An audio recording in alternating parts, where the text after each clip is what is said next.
Guys, this is the last best of one before the grid begins at the best of three, and don't worry, you haven't missed a thing. If you're new to the ZOTAC Cup, well, I'm really sorry because this is going to be the second to last NA ZOTAC Cup we ever cast, but to talk about that more in a moment, we got in the lower left corner of the map from Evil Geniuses, the Red Zerg player, Suppy, who is back home in America.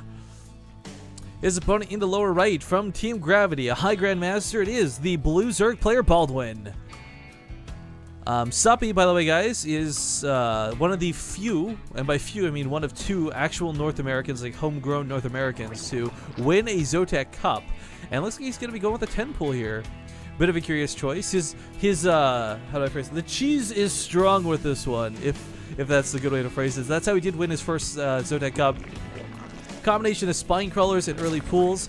Managed to outwit the Korean player Solar from Samsung Galaxy. Coming up against Baldwin here, a little bit curious if this will be 10 pool Bangs or if he's going to go 10 pool speed off this. It is, of course, Frost, and with a gigantic map like this is going to be one of the last things I think Baldwin sees coming. He may even be going for, okay, good, a pool first will mean he can hold off Banelings if that's going to be the case. Speedlings might not be the same scenario as easily held, but for Suppy, a 10 pool, what I love about a 10 pool, opposed to, like, say, a 9 pool or an 8 pool or any sort of ridiculously early pool, it's like 10 pools are kind of like the most economic. As weird as that is to consider, it is kind of like the most economic of the early pools. You can really come out of this strong if you can kill a couple of workers.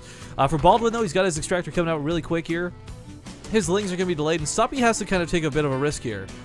Oh, no, he won't. He'll know exactly where Baldwin spawned due to this Overlord. So able to go to the bottom right corner of the map immediately with these lings. We'll see how much he can get done. It will be a Baneling nest, and in a best of one scenario like this, this is a huge risky move that I don't know that I love out of Suppy. Now, on one hand, he might be able to get away with this, and if he does, fantastic, great. He wins and moves on. This is not easy to hold off, even if Baldwin sees this coming, which he currently does not. Oh, he might though in a second. A spine crawler is going to need to come down immediately, I feel. He doesn't have enough lings out right now himself. He doesn't have queens out quite yet.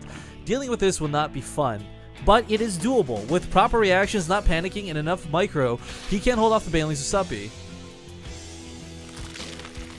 Alright, 3 Banelings coming right away here. Drone canceled immediately, and spine crawler going to be built. Gets killed, not canceled. Oh, for first blood. Baldwin, that's going to hurt just a little bit here. That's a lot of resources now out the door. That's pretty much almost a queen gone. More lings can come out. And of course, for Suppy, you know, it's more about zoning out the Zerglings of his opponent than trying to connect to these drones, but he does get a good connect on the drones. Nonetheless, Baldwin taking some very heavy losses. One more drone going to get... Oh my god, the massacre continues. Suppy is going to take Baldwin down to 4 workers, take another Zergling out, and honest to god, he may even kill the queen. If he does, then these drones have got nothing left, and Baldwin may just be out of the game. Queen is going to try and stay alive behind the drones, but drones can only do so much. Down to 2 workers at this point, and not enough resources to make another. Baldwin is out of this game, guys. He can't build anything else. Good game is called, and Suppy will take the game.